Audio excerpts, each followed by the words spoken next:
જયેશભાઈ, કેટલો સમયગાળો લાગશે? કેમ કે 15-20 દિવસ પહેલાં આપણે જ્યારે ચર્ચા કરતા હતા ત્યારથી અત્યાર સુધીની જો વાત કરવામાં આવે તો આપે એવું જણાવ્યું કે 3 જિલ્લાઓની અંદર બેઠક થઈ, અમરેલી, કચ્છ અને પોરબંદરની અંદર બેઠક થઈ છે. હજુ પણ ગુજરાતના અનેક એવા જિલ્લાઓ છે કે જ્યાં કોળી ઠાકોર સમાજની મોટાભાગની વસ્તીઓ વસવાટ કરી રહી છે. તો આ તમામ જગ્યાએ બેઠક કેવી રીતે પોસિબિલિટી થશે ટૂંકા સમયગાળાની અંદર? કેમ કે અલ્ટિમેટમ જે આપ્યું હતું એ તો અલ્ટિમેટમ ચલો આપ્યું હતું, એ પૂર્ણ એ સમયગાળે ના થયું, પરંતુ એ પછી પણ રાજકીય પાર્ટી તો લોન્ચ થવાની જ છે. તો એ કયા કયા મુદ્દા આધારિત એ લોકોની વચ્ચે જઈને લોકોની સાથે ચર્ચા કરવામાં આવશે? રાજકીય પાર્ટીના તો નામની ઠીક છે, પણ જે રાજકીય પાર્ટી બને એના અધ્યક્ષ, એ પદના હોદ્દા ઉપર કોણ, એ સંગઠનના હોદ્દા ઉપર કોણ, એને લઈને કયા પ્રકારની ચર્ચાઓ કરવામાં આવશે? હોદ્દાઓ તો હજી કોઈ ડિસાઇડ નથી કર્યા, અધ્યક્ષ હજી કોઈ ડિસાઇડ નથી કર્યું, પણ પાર્ટીના નામો જે છે એ અમારે એક ડિસાઇડ થઈ ગયું છે.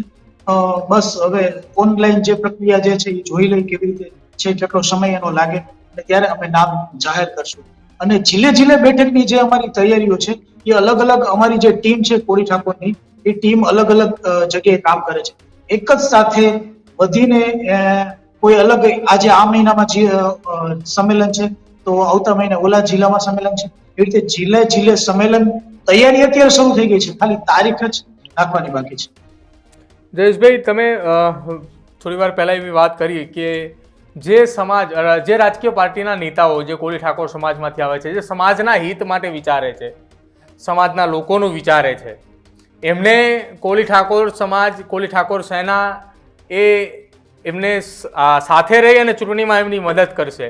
જેટલા લોકો જે સમાજનું નથી વિચારતા, સમાજના નાના વર્ગના લોકોનું નથી વિચારતા, એની સામે ઉમેદવાર ઊભા રાખશે. તો એવો કોઈ સર્વે થયો છે અત્યાર સુધીની અંદર કે કેટલી જગ્યા ઉપર અથવા કેટલી સંખ્યામાં બેઠકો ઉપર ઉમેદવાર ઊભા રાખવા પડે એમ છે, કે અથવા આ જિલ્લાની અંદર આટલી બેઠકો છે તો એમાંથી 4 બેઠકો ઉપર રાખવાના છે, 2 બેઠકો ઉપર નથી રાખવાના, એવું કંઈ?